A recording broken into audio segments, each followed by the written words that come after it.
All right, IBAISL2. Today we're finally going to actually start talking about the binomial coefficient.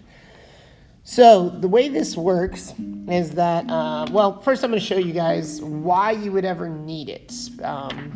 Problems like this sort of came up on our last test, but in very small ways where you could actually like count out how many different situations something happens.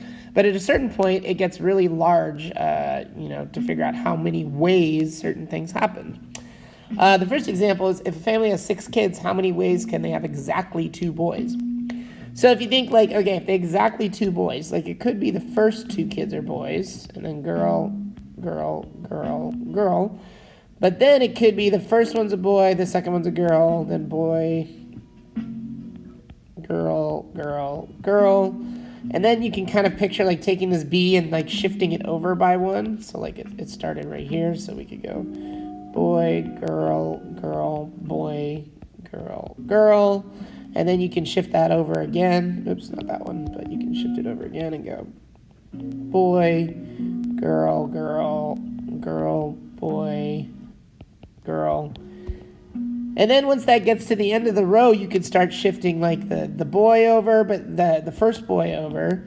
But then there's just so many different ways that this can happen. And it's kind of hard to keep track with like which ones have already happened and how you kind of move them around to make sure you got every single one. So, too many, too easy to make mistakes.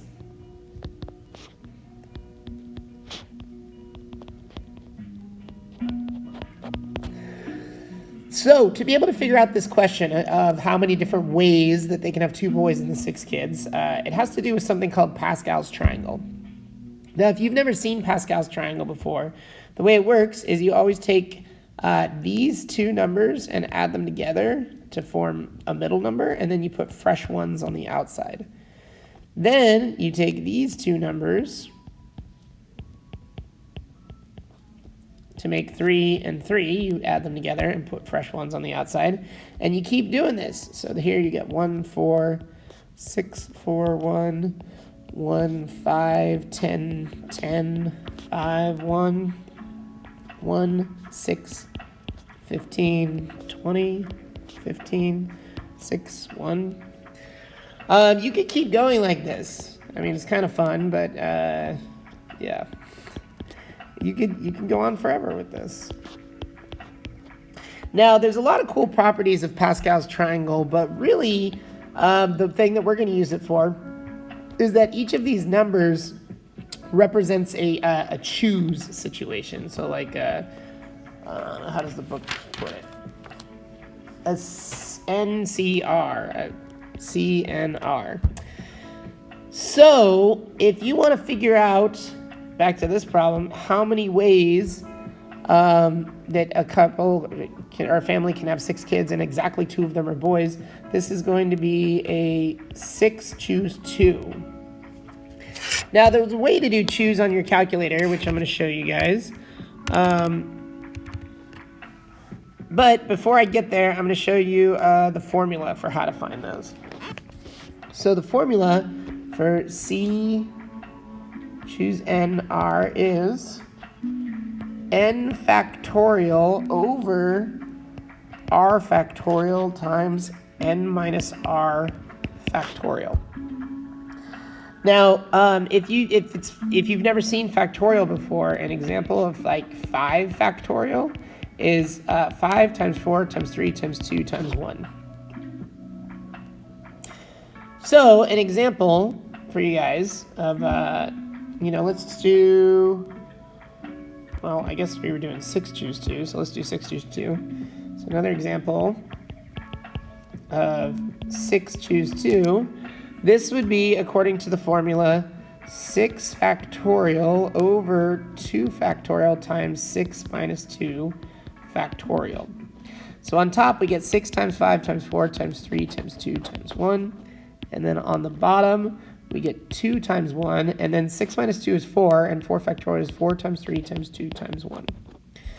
Now, rather than actually like multiply out all those things, you can see that a lot of these cancel out. Like the 4, 3, 2, 1 cancels out. Another thing I might do is say that the 2 goes into 6 3 times.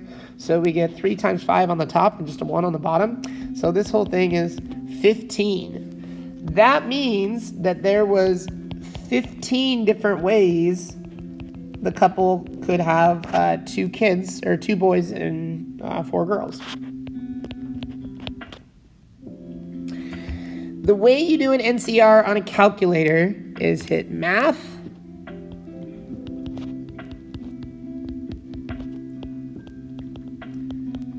Math button, then you arrow over to PRB,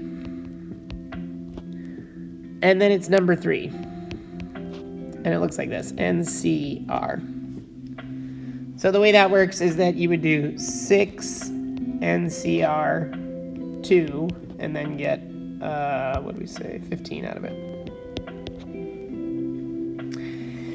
Now, there's going to be certain problems today where you guys have to use Binom PDF and Binom CDF.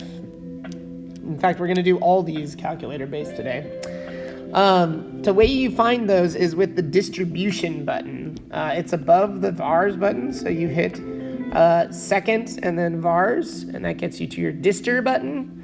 And then, let me see, where is it? Yeah, it's like the, not normal CDF and normal PDF, but arrow down to the middle of the page and you'll find Binom PDF and Binom CDF. When you want to use PDF is when they're looking for something that's like exactly 5, and you'll see examples where I use that language, where it's like, find it when it happens exactly twice. When you want to use CDF is when there's more than one being added or something like that. It's like, find all the situations where it's less than 5 or greater than 5 or less than or equal to 5 or greater than or equal to 5. First example, a multiple choice quiz has 6 questions, each of which has 4 equally likely options of A, B, C, D. So you're going to take 6 question tests. Each of them have an A, B, C, D answer. And if you're just guessing randomly, you have a 1 in 4 chance of guessing the answer correctly. So 1 out of 4 correct answer. That's the probability that you get a correct answer. Now, this first part here of probability that x equals 2. What this means, first of all, is that you get exactly 2 right out of the 6. The way you punch this into your calculator, since it's an exactly one, you're going to use Binom PDF. Now, if you're on an 84 plus silver edition, you're going to see a fancy menu where you see trials and P and X value and 2. So here, the trials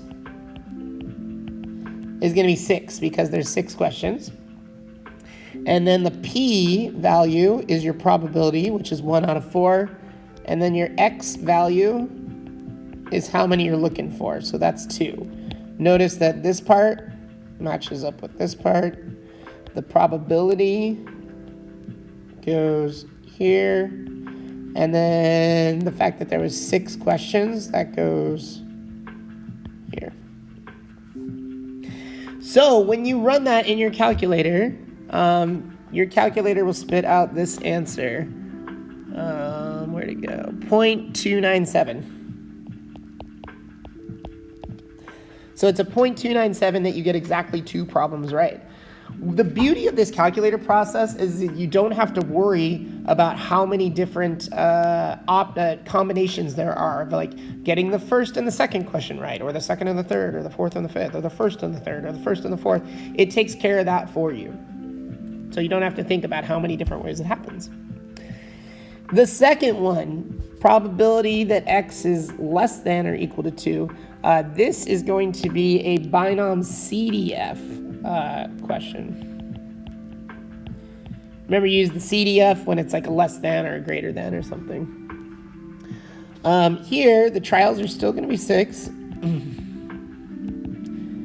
The probability is still a quarter. And then for your x value, you still put 2. But the way this works, CDF works from left to right. So it's going to add up 0, 1, and 2 all together. It's going like up to 2. which is good because that's what this means. X is less than or equal to 2 means 0, 1, and 2. If you crunch that, I believe it's 0.831. Now for this guy, it's still binom CDF. Trials is still going to be 6. Probability is 1/4. And the X value, since it's less than 2, the next whole number over is 1. So you're going to put a 1 in that section and then get 0.534. This guy's tricky because you actually need to do 2 different binom CDFs. You need to do one for 1 and 2, or 2 I guess I should say, with a 2 in it, and then subtract that from one with a 5 in it, because the one right underneath 6 is a 5. So this will be binom CDF with a 5 in it and subtract the 2. So you're going to have to run 2 different binomial distributions and then subtract them. But the trials will still be 6. The probability will still be 1/4. The only thing that changes is your X value number. And then once you have the 2 decimals, you subtract them. When you do subtract them, I believe this is 0.17. A biased coin with the probability of a heads is 0.74. The coin is tossed 7 times. A is the number of trials. Find P of A equal to 5. Remember, if it's an equals to, this is a binom PDF situation. Now, if you don't have the fancy menu, if you're using like an 83 or something like that, you're going to do a parentheses. And then we're doing 7 trials. The probability is 0.74 of getting a head. Oh, no, wait, they're asking for tails. So tails would be 1 minus 0.74, so that's 0.26. And then we want to know the probability that you get exactly 5. This is 0.014.